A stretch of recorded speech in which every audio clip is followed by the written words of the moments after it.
今次咧係我哋安老院舍第3次去舉辦呢個精緻遠餐比賽。晚年嘅長者咧，咁佢哋因為身體嘅功能都退化，咁未必可以好似我哋平時咁樣去食嘢。咁所以我哋都好想透過一啲精緻嘅遠餐去提升食物嗰種嘅色香味。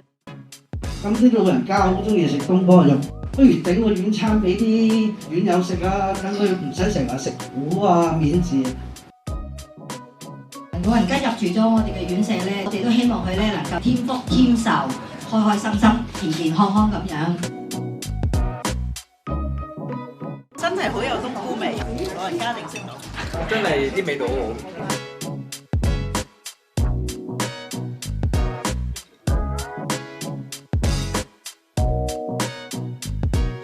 希望可以攞翻呢個菜咧，等啲老人家可以同啲後生一齊共享，一齊懷緬下舊時。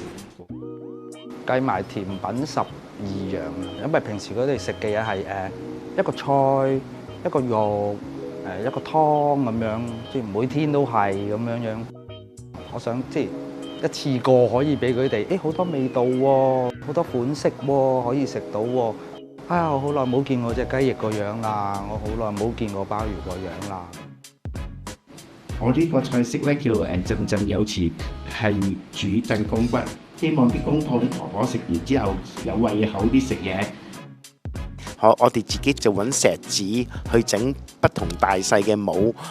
中間嗰條骨係揾啲真嘅蒸熟咗佢，跟住逐支骨揾刀仔刮晒啲肉出嚟，咁跟住就放入去，等啲老人家見到嘅時候好似真嘅一樣。